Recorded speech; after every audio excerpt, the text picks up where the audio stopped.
Frances Reamer, and I'm so pleased to welcome everyone to Arizona Climate Conversations, video podcast conversation sponsored by Northern Arizona Climate Change Alliance. NASCA is a local grassroots, people-powered movement in Northern Arizona. Our mission is to educate and empower people to take action against the negative impacts of climate change. In our podcast, we talk with folks in Arizona about environmental practices and actions. Our goal is to get the word out about local projects and initiatives that create solutions to the climate crisis and to share everyday practices that save our planet. We want people to feel empowered and inspired and to share and to act. We're so excited to talk with you about the ways people are taking power into our own hands, in our own backyards, and in our own practices and policies. Welcome.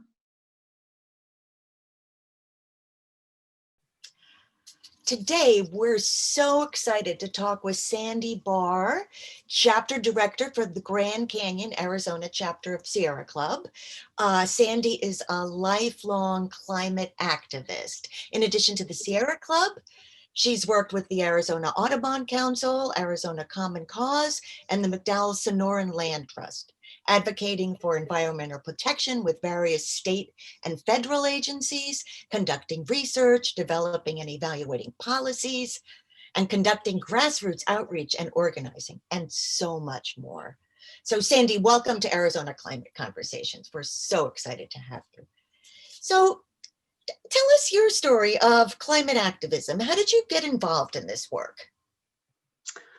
Well, first of all, thank you very much for inviting me to be here today. And yeah, I mean, I think I really feel like it goes back to growing up in rural Michigan and spending a lot of time wandering around outside, doing different things in the woods and in the grasses, and first learning about how much policy can make a difference when Michigan passed a bottle bill. I know it sounds weird connecting that to climate, but really it's, to me, I grew up at a time when I saw the difference that policies could make. And I think that probably is why, to a great degree, I decided that my path with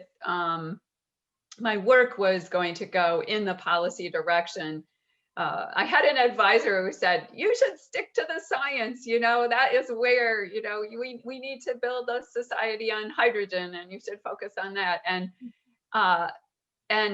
the science obviously is important and the science informs the policy making, but I really, because of what I saw and learned, I really felt like, I became a big believer in, government can make a difference in people's lives, and the policies that we promote and pass can make it better for us and for future generations. And so that really, I think, is where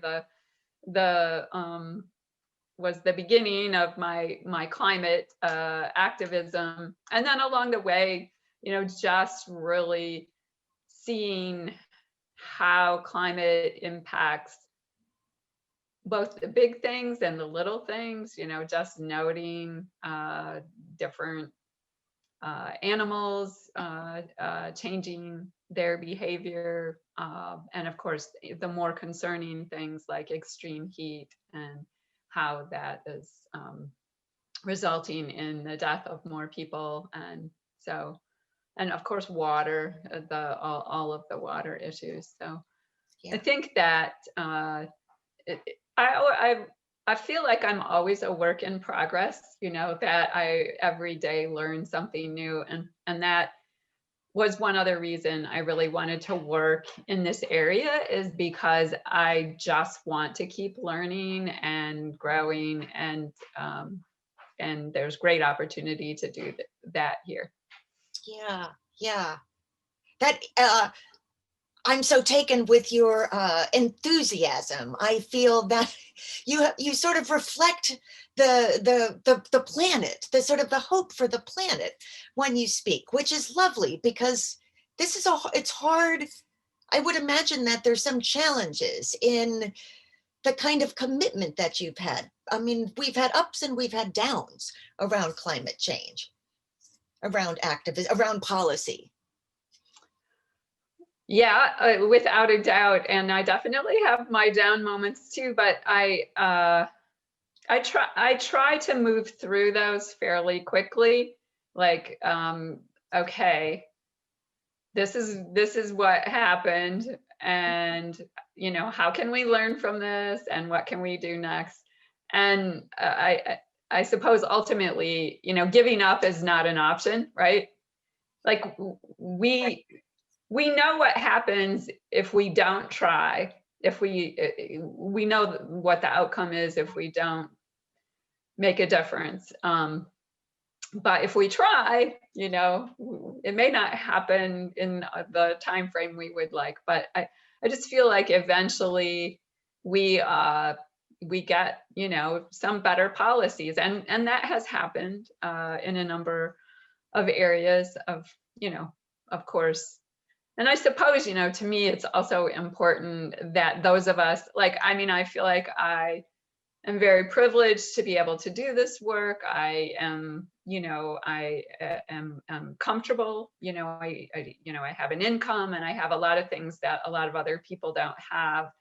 And so it's important for us to, to do even more work, right? And to make sure that some of the voices that maybe haven't been heard or aren't being heard, that we're lifting those up. And so, yeah, we really don't have time to be discouraged. That's There's right. just no time for that. There's no option. That's right. Yeah. Right. And the notion of you with privilege comes responsibility, right? Yeah, absolutely. So on a more sort of applied level, you've worked with different organizations around policy and climate action. So what did you learn from the the Audubon Council, the Sierra Club? You've been in several different places. How has that affected your work, or what have you learned from those different positions? I think the number one thing that I learned is how connected everything is, and every issue. And early on in the work that I was doing, people would frequently say, well, that's not really an environmental issue, or that's not really our issue. But it is, if we're talking about justice and equity, that is our work, and we can't do all of the things that we need to do if we are building it on an unjust system. So I think that that is the number one thing. And over time, organizations have broadened their scope, and Sierra Club certainly has. And it really is a commitment to really center our work on equity and in everything that we do. So yeah, I think that's probably the number one thing. Listening, when I first applied for this job, I didn't get it because I didn't have lobbying experience, and that they were hiring for a lobbyist at the time. And so when I worked for Audubon, I got lobbying experience. But a lot of people think, well, lobbying is going in and talking to people. But a big part of it is listening and trying to understand if there's an opportunity for common ground, really understanding where, like sometimes people will say something is a concern, but the longer you listen, you realize that there's really something else going on there. And so I think that's probably the other thing too, just really listening to what people are saying and seeking, seeking common ground. It's not always possible. It's not always easy, but I think it's important to try. Yeah. Yeah. Yeah, I'm always surprised. I don't think Arizona is unique. You would know better than I how charged particular words are. But if we think about related issues or practices or what goes on in our backyard or the development or um, it, we can find that common ground, or right that it, yeah, Yeah. Yeah, I have had a number of experiences that way. I never like go, oh, look, I really care about, this climate crisis we have, and we're definitely working on that. But there may be, things that people care about that will help to, inch forward in a positive way, addressing climate, but also perhaps addressing other concerns as well.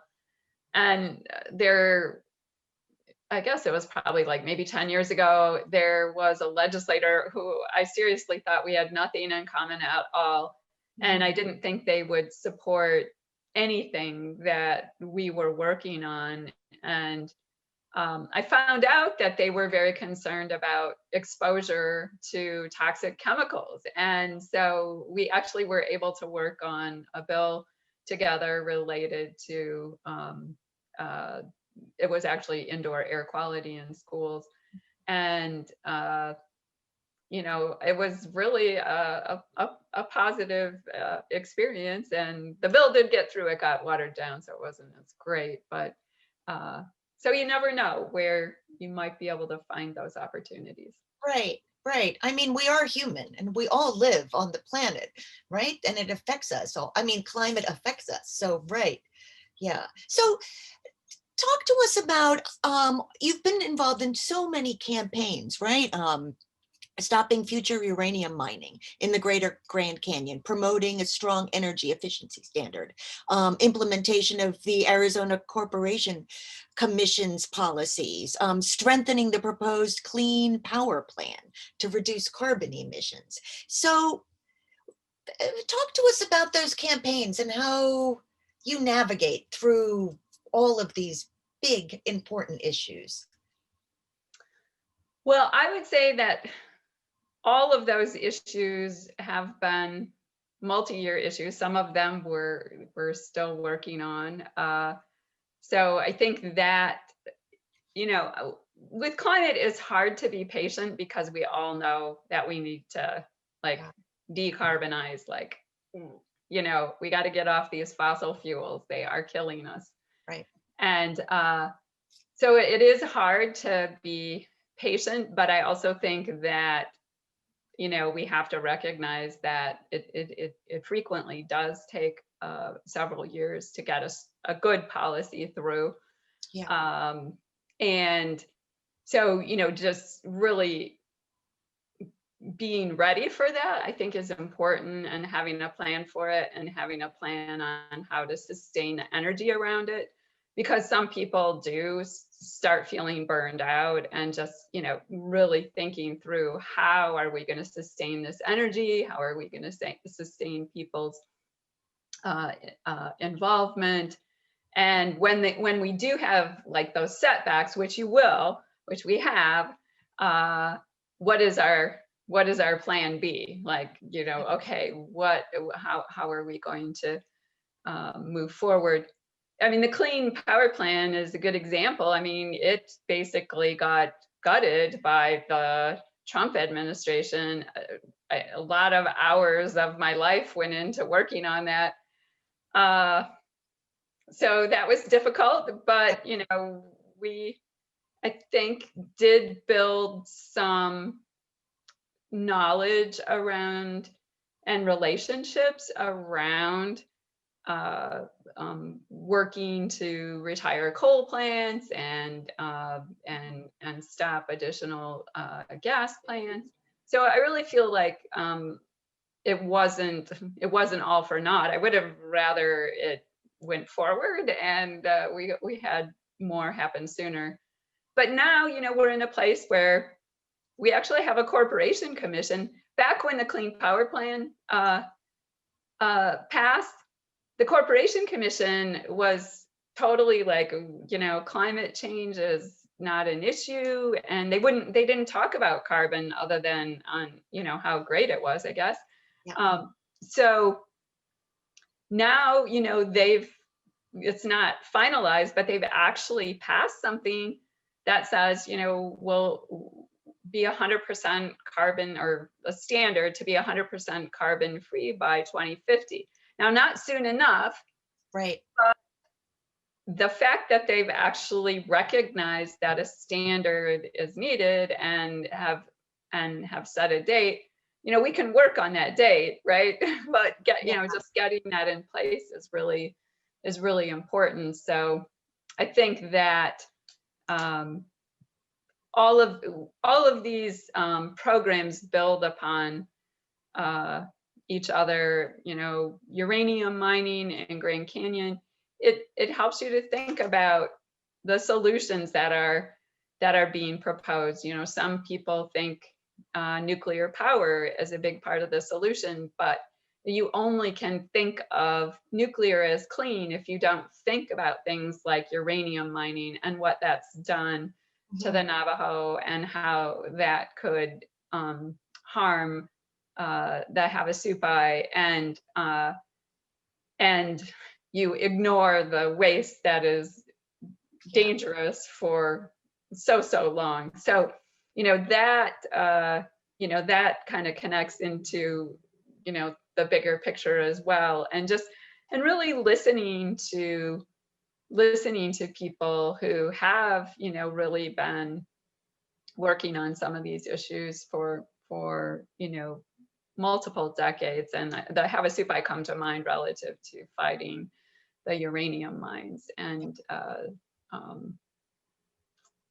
so yeah, I think that the big campaigns are also part of a lot of smaller things that happen along the way. But even when they don't go the way we want them to go, I feel like you can learn something from them and take something from them and build upon it.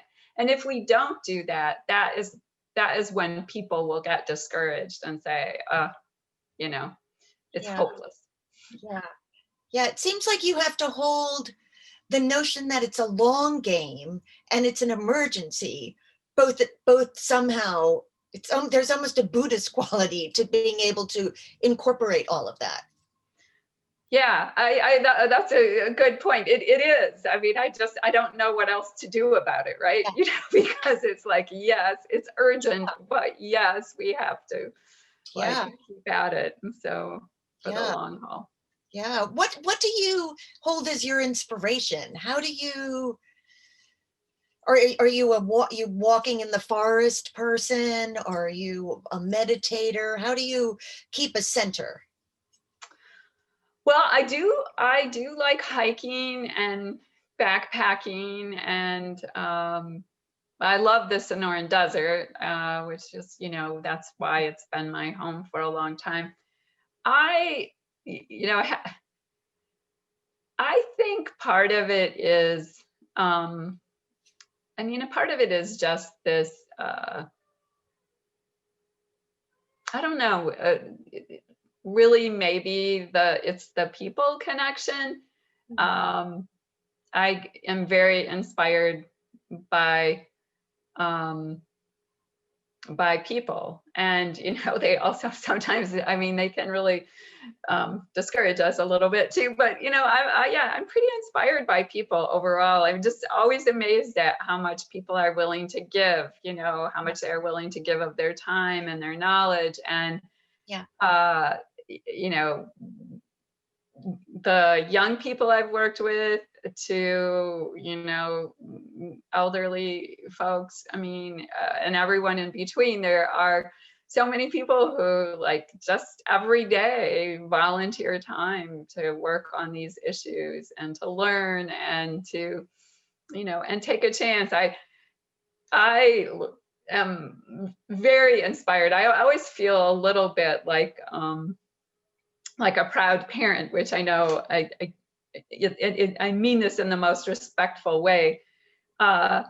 When a new volunteer like gives their first like public comment, right? You know, somebody who is like, oh, I'm afraid to do this, I don't know enough. Well, you know, we're all nervous and we all don't know everything. Yeah. And they get up and maybe their voice is shaking and they give their, and it like that inspires me. Like it's, you know, people, there are people who are very eloquent that also inspire me, but I think somebody who gets up, you know, and their voice is shaking and they have, you know, pushed through it because it is so important, that really, that inspires me. Yeah. Funny, when you were saying that, I literally felt my heart expand. I know exactly what you mean. That sort of sense of pride and like just so very connected, right? This sort of a connected joy. Yeah. So speaking of optimism or excitement, what's your sense of the recent elections? How optimistic did they make you? What space do you see that the elections provided? Well, I was very excited to see how in Arizona, especially, that indigenous communities, Latinx communities really, like, you know, made a huge difference in the election. And well, for two reasons. One, it helped give a better result at the top of the ticket, certainly. And also get past this, you know, for years, there have been a lot of, you know, disparaging comments about people and low voter turnout. And so I feel like, you know, it was a positive thing in many ways. And definitely glad that we will have a president who will, you know, take climate seriously and get us back into some of the activities on the world stage where we should be, and hopefully moving in a positive direction, including with the Paris Climate Accord. I think, you know, Senator Kelly has made climate a center issue for him. So I feel like that's a really positive. And while I would have liked to have seen a bigger change on the Corporation Commission, I think Mayor Tovar will be a great addition to the commission, and very exciting being the first Latino elected to state office in Arizona. I think that is very exciting, and also, you know, we should ask ourselves what took us so long. But you know, I think that is great news, and the legislature is going to continue to be a challenging space for us, but I am hopeful that we are beginning to see that shift, and it just didn't happen this time, but that it will shift.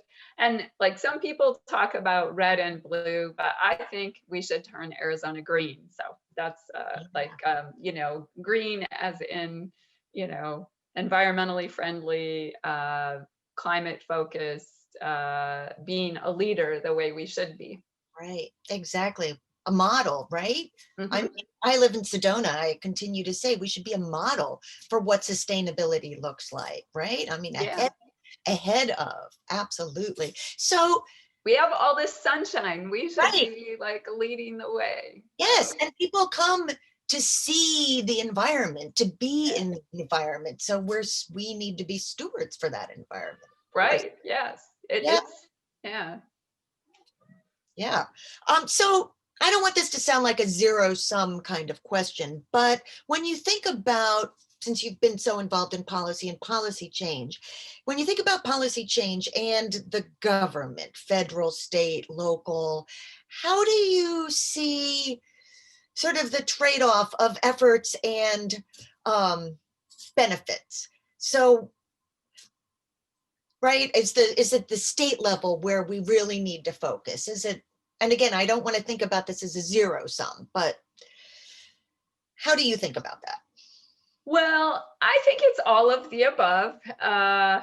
Yeah, and each entity has a particular role um, to play, and so I also think that you know thinking about the opportunities at the various levels of government also gives us a place to focus when maybe things aren't moving the way we would like them to at the federal level, for example.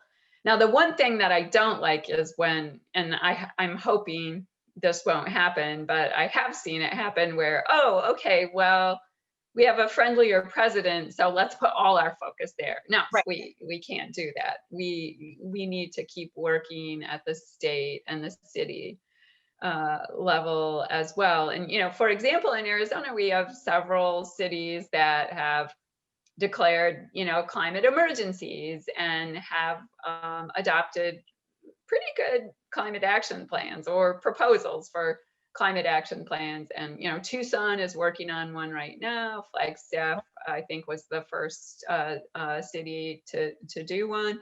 And Tempe has a pretty solid plan. Well, those plans, also, while they're good plans, they require a lot of engagement for implementation. So you can't just go, okay, the plan's passed, check, let's move on. So we need to keep doing that. And there's lots of good that can come of that can, make a difference in people's life, whether it's, on the energy burden or,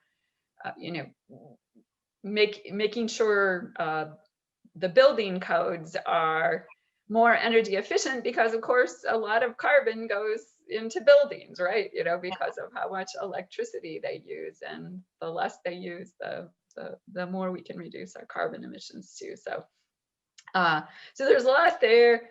The I think of the federal government as it's important to kind of set a floor, and then like states and cities should be able to build on top of that floor. The federal government also is important on it, internationally, because the climate, we have to have international solutions. So yeah, I mean, I feel like we need to work at all of those levels, and maybe we shift a little more energy to one level when a particular policy is being considered. There's a big bill up in Congress, or one of these days in the Arizona legislature, or a carbon standard at the Corporation Commission. We shift a little more energy there at those times, but we keep that engagement and some people like working at different levels more than others too. So helping people identify that, like, Congress isn't the only place to promote policy changes. If you thought that, you would have been very frustrated, the last Right. last few years. So. Yeah. It seems like that it seems that there's a certain agility that's required in the movement, and then a related sort of articulation of groups, right? Organizations to work in these to coordinate, to organize volunteers, and to sort of move in these different places. How does the Sierra Club fit in because Sierra Club, of course, is, we know, sort of one of the major players. How does the Sierra Club fit in? What's a model of Sierra Club that inspires you? Yeah, so, well, we're a national organization, so we do work at, Right. all of the levels. I would say in Arizona, our work on the city climate plans hasn't been as strong as I would like it to be. And, that's some work that, part of it is just capacity, but I feel like we work at all of those levels. And that's one of the things that I guess that's one of the things that attracted me to working with Sierra Club, is not just that we work at different levels, but we also use different tools. And so sometimes it might be a lawsuit, sometimes it might be lobbying. There's always the grassroots organizing. And that, I, as someone who really didn't know a whole lot about what was going on with a particular issue, could come in and say, hey, I'd like to work on it. And I, can become an expert on it and speak for Sierra Club. And I did that as a volunteer before working for Sierra Club. So I think that is one of the really nice things about Sierra Club, is volunteers have really a co-role with the staff, and we have a lot more volunteers than staff, so that is really really important as well. So yeah, I think that the multiple tools and opportunities, and I mentioned this earlier, just the opportunities to grow and learn, I think that's really important as well. Yeah. So we like to close with a call to action. And what you just said reminded me that the movement is basically grounded in volunteers, right? I mean, most of the people who are working are volunteer in some capacity. So what advice do you give folks who are concerned but don't know how to get involved, or feel like the issue's too big?